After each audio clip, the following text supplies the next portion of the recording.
To 99 TV. నేను సంజన. ఒకప్పుడు cinema థియేటర్ల ముందు పెద్ద క్యూలు, టికెట్ల కోసం ఎదురు చూపులు. కొత్త సినిమా వస్తే కలిగే ఉత్సాహం అందరికీ తెలిసిన విషయాలే.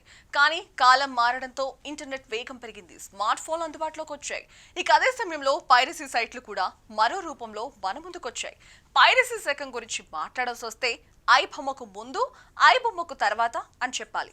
మిగతా పైరసీ సైట్లు ఏవి కూడా పాపులర్ కానంతగా ఐ బొమ్మ పాపులర్ అయింది. సినీ ప్రేమికులందరూ ఐ బొమ్మకు బ్రహ్మరథం పట్టారు. ఐ బొమ్మలో సినిమా చూడని తెలుగు వాళ్లను వేల మీద లెక్క పెట్టొచ్చు అనేంతగా ఐ బొమ్మ పాపులర్ అయింది. సినిమాను తీసే ప్రక్రియలో దర్శకుడి నుంచి లైట్ బాయ్ వరకు వందల మంది చెమటోడ్చుతారు. వారి కష్టం మొత్తం సినిమాకు ఆదాయం వస్తేనే అర్థం ఉంటుంది. కానీ పైరసీ సైట్లు ఒక్క క్లిక్ తో ఆ కష్టాన్ని దోచేస్తాయి. అలా అక్రమంగా సినిమాలు అందించడం వల్ల సినీ పరిశ్రమకు భారీ నష్టం జరుగుతుంది. నిర్మాతలు పెట్టుబడి పెట్టి తిరిగి పొందలేక ఇబ్బందులు పడతారు. చిన్న సినిమాలైతే పైరసీ కారణంగా పూర్తిగా కూలిపోతాయి.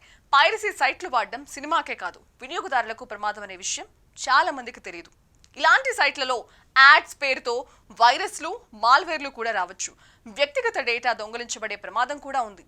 అంతేకాదు, చట్టపరంగా ఇవి నేరం. సినిమాను చూసి ఆనందించాలంటే ఆ సినిమా తీసిన వారిని గౌరవించే విధానంలో చూడాలి. థియేటర్, ఓటీటీ ఏదైనా సరే చట్టబద్ధ మార్గంలో చూసినప్పుడే సినిమా ప్రయాణం కొనసాగుతుంది. కళాకారుల కష్టం విలువైనదవుతుంది. కొన్నేళ్లుగా నిర్మాతలకు భారీ నష్టం మిగిల్చిన ఐ బొమ్మ అధిపతిని పోలీసులు అరెస్టు చేశారు. అయితే ఇప్పుడు కొత్తగా మరో ఐ బొమ్మ సైట్ హల్చల్ చేస్తోంది. యావత్ సినీ పరిశ్రమను ఊపేసిన ఐ బొమ్మ కథకి చివరకు ముగింపు వచ్చినట్లయింది. ఐ బొమ్మ వెబ్సైట్ ను నడిపించిన ఇమ్మడి రవిని పోలీసులు అరెస్టు చేయడంతో ఇండస్ట్రీలో పెద్దలు కొంత ఊపిరి పీల్చుకున్నారు. చాలా కాలంగా సవాల్గా మారిన ఈ నిందితుడిని పట్టుకోవడం ద్వారా పైరసీకి ఒక కీలక అడుగు వేసినట్లయింది. తెలంగాణ పోలీసులను ప్రశంసిస్తున్నారు. అయితే ఇక్కడితో సమస్య పూర్తిగా పరిష్కారం అయిందనుకోవడం కష్టమే. ఎందుకంటే తాజాగా ఐ బొమ్మ 1 అనే మరో కొత్త పైరసీ సైట్ ను నెట్టింట ప్రత్యక్షమైంది. ఇక ఈ కొత్త సైట్ లో కూడా కొత్త సినిమాలు, ఓటీటీ కంటెంట్ కనపడుతోంది. ఇక ఏ సినిమానైనా క్లిక్ చేస్తే అది వెంటనే మూవీ రూల్స్ అనే మరో పైరసీ సైట్ కి తీసుకెళ్తున్నట్లు ప్రజలు సోషల్ మీడియాలో చెప్తున్నారు. నిజానికి ఐ బొమ్మకు చెందిన ఏకో సిస్టమ్ లో సుమారు 65కు పైగా మిర్రర్ సైట్లు ఉన్నట్లు పోలీసులు ముందే గుర్తించారు.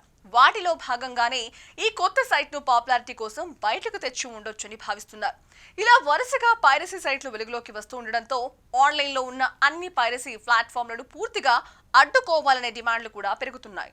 ఐ బొమ్మకి ముందు నుంచే ఉన్న మూవీ రూల్స్ లో తమిళ్ వన్ లాంటి సైట్లను కూడా శాశ్వతంగా బ్యాన్ చేయాలని ఇండస్ట్రీ పెద్దలు కోరుతున్నారు. ఐ బొమ్మపై చర్యలు ప్రారంభమైన నేపథ్యంలో వీటిపై కూడా త్వరలోనే కఠిన చర్యలు తీసుకుంటారని అంటున్నారు. ఇంకా ఒక ముఖ్యమైన విషయాన్ని పోలీసులు స్పష్టంగా చెప్తున్నారు.